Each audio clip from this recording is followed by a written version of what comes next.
Hello, hello tout le monde. Jour 6. Bon, hier soir c'était compliqué. J'avais un peu mal au dos.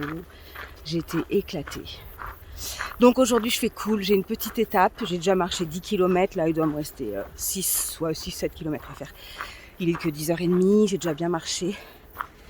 Et demain j'ai encore une grosse étape. Mais là je pense que j'ai atteint ma limite au niveau des grosses étapes. Donc demain, je vais faire porter mon sac. Voilà. Alors, je vais vous parler de ça. Il y a un organisme qui s'occupe du transport de bagages, en fait. D'un gîte à un autre, on lui donne son itinéraire. Ça peut être pour toute la durée du séjour ou juste pour une journée. Ça s'appelle la malle postale. Donc, en fait, ils prennent nos bagages au gîte le matin et on les a au gîte d'arrivée le soir.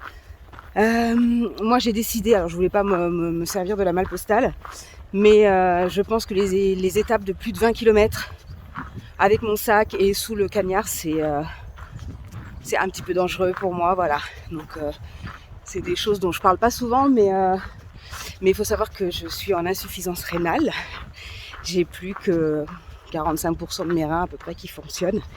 Donc c'est dangereux pour moi de prendre le risque d'être déshydratée. Donc voilà, donc il me reste 2 ou 3 étapes sur le parcours là, de plus de 20 km. Alors je ferai porter mon sac. Et je marcherai comme ça toute seule, ce sera beaucoup mieux. Voilà, donc ce qui veut dire qu'en fait c'est quand même bien parce que des personnes qui sont âgées, un peu fragiles ou qui ont du matériel médical, il y a beaucoup de personnes qui ont des respirateurs là pour la nuit, pour l'apnée du sommeil, et ben ils le font porter, voilà. Donc c'est vraiment accessible à tout le monde. Demain je vais avoir l'impression de voler. Ouais, voilà, je mets mon ego de côté et je laisse mon sac pour demain. C'est mieux. Allez, et puis aujourd'hui je fais cool, très très cool.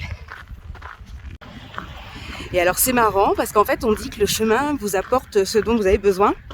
Et hier dans le gîte il y avait un monsieur, un néphrologue, donc un spécialiste des reins. On a beaucoup discuté, c'était très très sympa et en fait il était extrêmement admiratif de mon parcours et de ce que je suis en train de faire. Au contraire il m'a boosté encore plus. Et voilà, c'est marrant, c'est rigolo. Le premier jour aussi, quand j'ai très mal porté mon sac à dos, c'est parce que ma sangle, elle passait juste au niveau de ma poche et je pouvais pas serrer. Et le soir, dans ma chambre, il y avait un médecin. Donc je lui ai posé la question carrément, comment je pouvais faire. Il m'a donné la solution. Et maintenant, mon sac est bien sanglé et j'avance. C'est incroyable. Il est incroyable ce chemin.